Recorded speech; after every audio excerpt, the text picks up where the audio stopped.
व्हिडिओमध्ये तुम्ही पाहिलंच असणार मी आज काय बनवणार आहे. तर मी लगेचच्या लगेच वेपर्स तयार करून तळून दाखवणार आहे.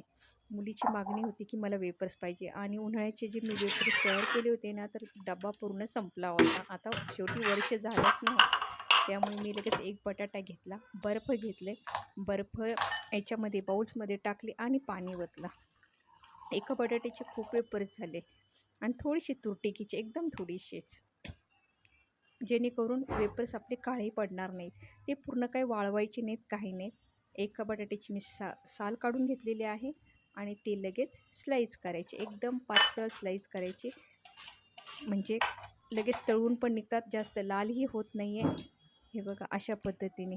आणि नंतर ना 2-3 पाण्याने मस्तपैकी धुवून घ्यायचे. त्याचे जे बटाट्याचा स्टार्च असतो ना, ते निघून जाईल. व्हाईट कलरचं जे स्टार्च असतं का, ते पूर्ण निघून जातं.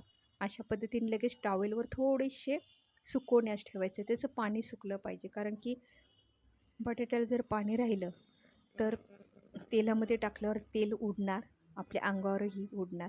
त्यासाठी मी टॉवेलवर थोडंसं सुकवण्यासाठी ठेवलं आणि वरतून टॉवेलने पण पुसून घेतलं.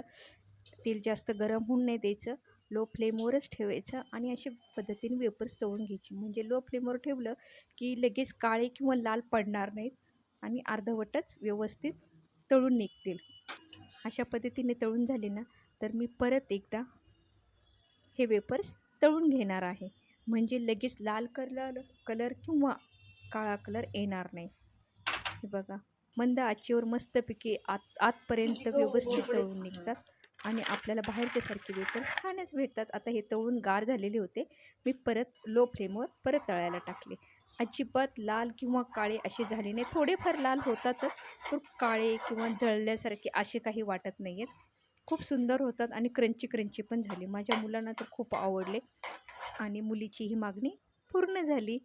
खूप मस्त झाले आणि काळेसुद्धा नाही पडले, असेच व्हाईट राहिले. त्यांना वाटलं बाहेरच्यासारखेच झाले. मम्मी नेहमी कर. मी मीठ टाकलं, मस्तपैकी मिक्स करून घेतले, मिरची टाकली, परत मी मिक्स करून घेतले, कारण की मी जास्त वेळ थांबू शकत नव्हते, कारण की एकाच बाजूला मिरची लागेल, एकाच बाजूला मीठ लागेल आणि थोडासा चाट मसाला टाकला, तर मग काय एकदम मस्तपैकी झाले होते वेपर्स. तुम्हीही नक्की ट्राय करा आणि अशा प्रकारे व्हिडिओ बघण्यासाठी तुम्ही बेल आयकॉनवर क्लिक करा, म्हणजे माझ्या रोजच्या रेसिपी येतील. व्हिडिओ आवडल्यास लाईक करा, शेअर करा आणि कमेंटही करा की कसे झाले होते वेपर्स. आणि नवीन असताल तर सबस्क्राईब जरूर करा. बघा किती क्रंचीपणा आलेला आहे आणि लगेच एका हातातच माझे तुटून पण गेलेले आहेत, पूर्ण क्रंची क्रंची झालेले आहेत. काहीच म्हणजे तुम्हाला वाटेल की अरे आपण असेच वेपर्स करत जाऊ, की लगेचच्या लगेच करायचे आणि लगेच खाण्यासाठी. खूप मस्त झाले होते.